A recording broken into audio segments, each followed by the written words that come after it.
What's up, everybody? J Heat Sports Media coming at y'all again with that fire as always. Spitting the hot topics and getting the sports conversation started. Y'all know what I'm talking about: football, basketball, and boxing. What's up? So the subject is football. Still on this MVP talk. There's a lot of chatter out there about Joe Burrow, Joe Cool. Joe is the man, as they say. Micah Parsons says there's no question he is the league MVP, the best quarterback on the planet. Now, we can't hold too much against Micah Parsons. He plays for the Dallas Cowboys. They don't get it done year after year, and so he's not around to see Patrick Mahomes get it done up close and personal like some of these other guys have had to witness. So we know Patrick is the best quarterback regardless what the numbers say. Until proven otherwise, that's him. But Joe is having a spectacular season. Let's not lose track of that. For years now, Joe Burrow has been considered a top 2 quarterback in the league by many. And understandably so, leading the Bengals to the title and the conference title, I believe, 2 years in a row, if I'm not mistaken.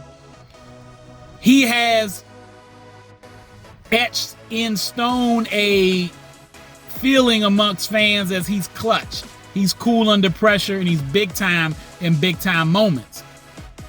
And now this year, he's having his best year of his career individually, leading the league in yards and touchdowns. He's about to break 5,000 yards because they need him to in order to get to these playoffs, if that's possible, because they need some help with that.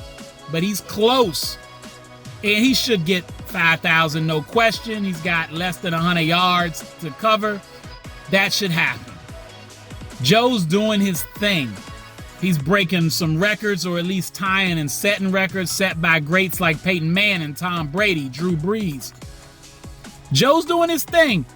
And the excuse that everybody is laying out there is his defense sucks. And they do. No, make no mistake about it, but wins is a quarterback stat. And to me, Joe Burrow's case for Offensive Player of the Year is solid. His case for league MVP is a tough one. If they want to break precedent and give it to a quarterback whose team is scraping into the playoffs with 8 losses, I mean, it's going to be what it's going to be. The media creates these narratives. We do. Or the professional media, as far as the big-time media corporations that have votes on this sort of thing, and others that have votes for the league MVP.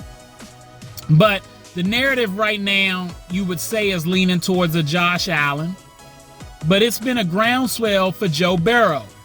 And like I said, Joe's been doing his thing, don't get me wrong, but winning is a quarterback stat.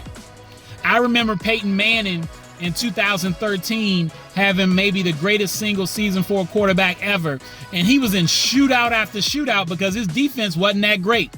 But he led them to the Super Bowl, and this was a Denver team that before he showed up on the scene wasn't seen as the Super Bowl contending number 1 seed type of AFC squad until Peyton Manning showed up and changed everything.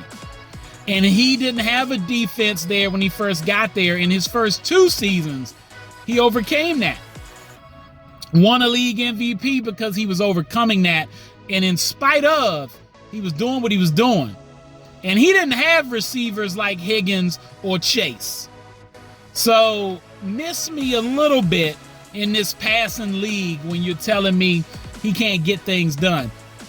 Patrick's defense, which is a good defense now, wasn't always great. And Patrick got his team into the playoffs easily and in Super Bowl contention without great defenses. And they've gotten better over the years, and now they're solid. But let's make no mistake, great quarterbacks can overcome that. Peyton Manning did it in 2009. He broke the record for comebacks at the time, for fourth quarter comebacks. Why? Because the defense was bad and they were always having to come back. And Peyton had to do his thing. Sometimes you got to control the clock. Make sure the defense gets rest, at least if they're not that great executing, so they're fresh. Whatever you got to do as the quarterback, because you're the most important player on the team. So in a season where Josh Allen is doing what he's doing and it's resulting in wins, and Lamar is doing what he's doing and it's resulting in wins. Let's not forget Lamar and Burrow went at each other twice.